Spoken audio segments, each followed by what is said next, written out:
Hola de nuevo a todos. Hoy concluimos con los principales resultados, hallazgos y conclusiones del estudio de Paul Baker y Buskirk, en el que trataron de analizar la respuesta termorreguladora a la exposición al frío, tanto en nativos de la altitud, habitantes de la población de Ñuñoa a 4.000 metros de altitud, como en caucásicos que venían del nivel del mar, concretamente de el estado de Pensilvania en los Estados Unidos. Espero que te guste.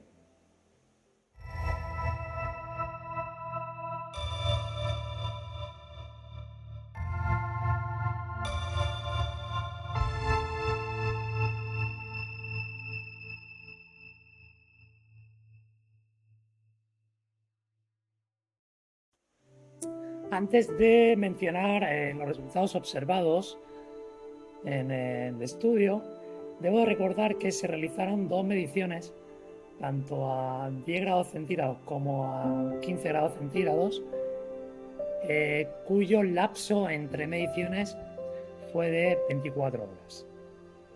En las mediciones en el grupo de norteamericanos no se observaron diferencias entre la primera y la segunda medición.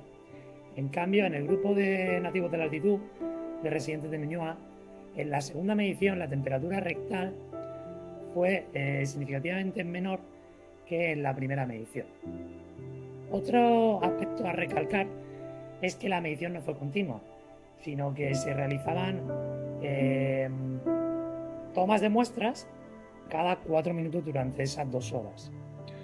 Los autores observan diferencias significativas entre ambos grupos, es decir, los nativos de la altitud mostraron una temperatura rectal superior en todo momento a la observada en los norteamericanos, pero afirman que si la medición hubiera sido continua, no cada 4 minutos, o hubiera sido de mayor duración, tales diferencias no se hubieran dado entre grupos.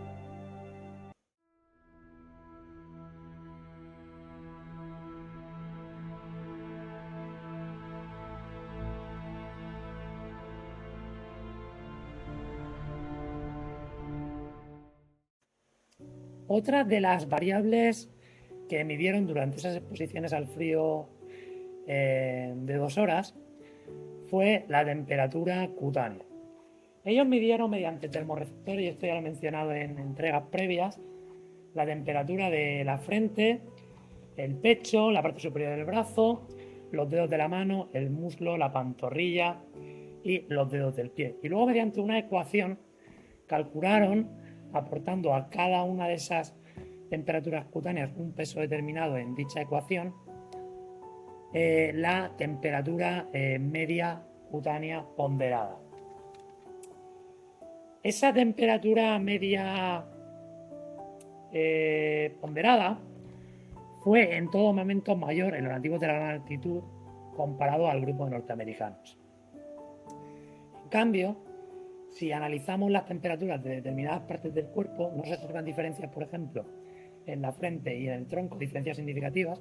Sí hay una tendencia a una mayor temperatura en el grupo de los nativos de la gran altitud, pero sí que se observan una mayor temperatura en el grupo de los residentes de Ñuñoa, en los dedos de las manos y en los dedos del pie. Por otro lado, recordar que los participantes primero entraron a una habitación en donde permanecían a una temperatura ambiente y donde se trataba de que ambos grupos obtuvieran un equilibrio térmico. Dicho equilibrio no se consiguió, puesto que la temperatura cutánea del grupo de nativos de la altitud siempre fue mayor, tanto en esa exposición a temperatura ambiente como en la exposición al frío, que en el grupo de caucásicos norteamericanos.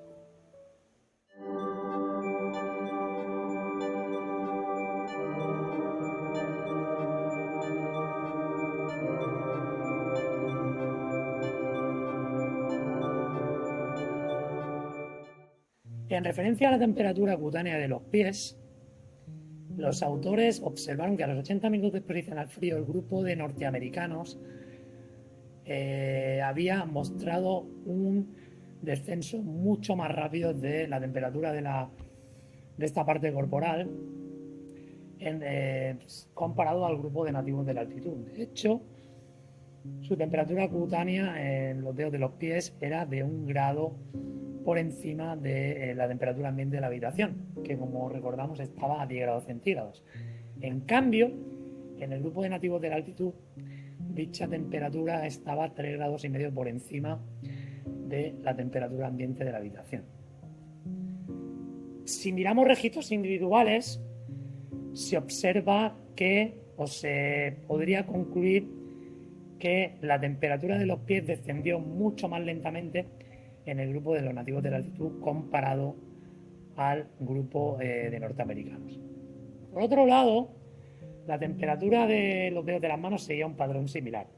De hecho, tras 4 y 120 minutos de exposición al frío, la temperatura del grupo de norteamericanos, los dedos de las manos, era de 20 grados y 13 grados aproximadamente. En cambio, en el grupo de residentes de Ñuñoa fue de 24 grados y 14 grados aproximadamente. Es decir, considerablemente, significativamente mayor en ambos momentos de medición.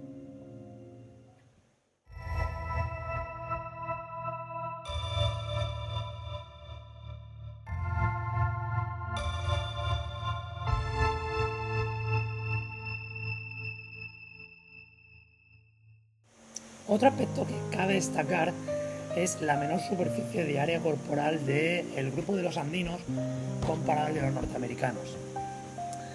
En este aspecto, el consumo de oxígeno relativo a la superficie de área corporal en los andinos fue mayor desde el inicio de la exposición al frío hasta los 40 minutos. De los 40 a los 68 minutos no se encontraron diferencias entre grupos, y es a partir de los 68 minutos hasta el final de la medición, hasta las 2 horas, cuando se observa un mayor consumo de oxígeno relativo a la masa o a la superficie aérea corporal en el grupo de norteamericanos.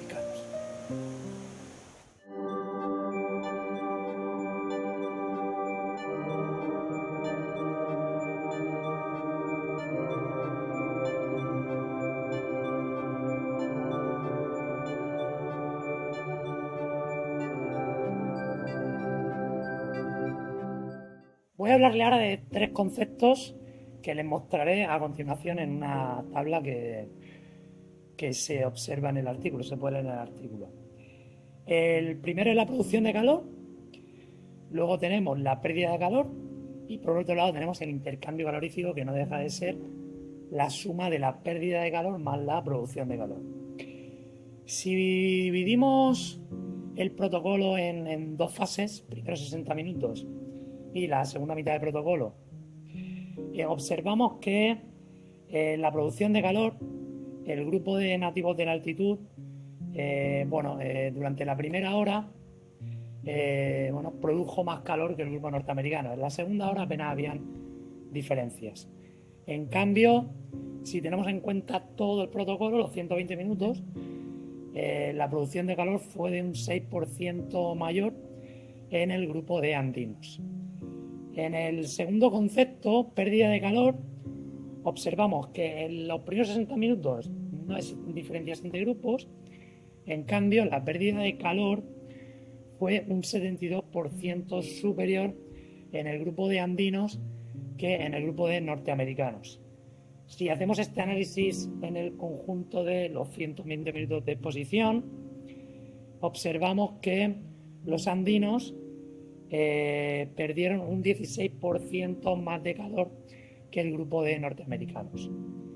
En el concepto de intercambio calorífico, observamos que en los primeros 60 minutos el intercambio calorífico fue un 5% superior en los andinos, un 12% superior de los 60 a los 120 minutos, y si hacemos un análisis de todo el protocolo, el grupo de andinos tuvo un intercambio calorífico de un 8% mayor que el grupo de norteamericanos.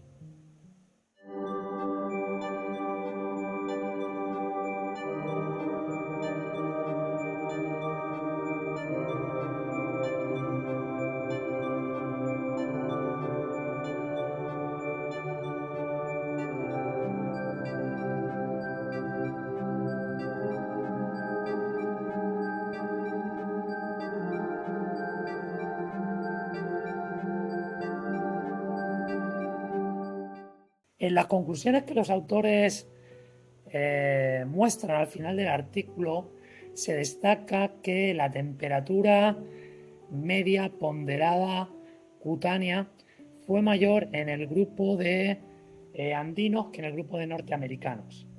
Especialmente hubo una mayor temperatura cutánea tanto en los dedos de las manos como en los dedos de los pies.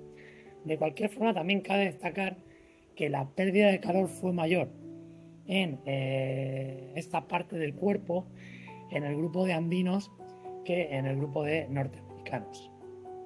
Respecto a la temperatura rectal, la mayor temperatura rectal observada en el grupo de andinos podría haber sido abolida con una medición continua y no a intervalos de 4 minutos o con un protocolo mayor a las 2 horas.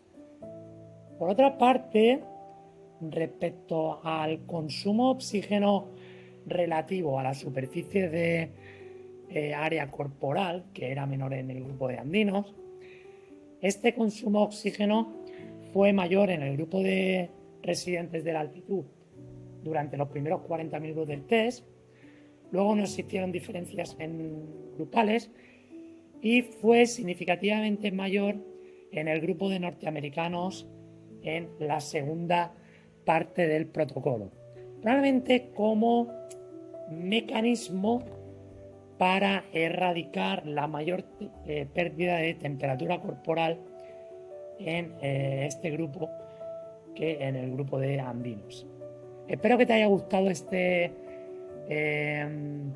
análisis del estudio llevado a cabo por los investigadores de la Universidad de Penn State en el año 1965 y espero volver pronto con otro estudio interesante desarrollado en la altitud. Un saludo y espero que te guste esta entrega de la colección de infográficos Altitud.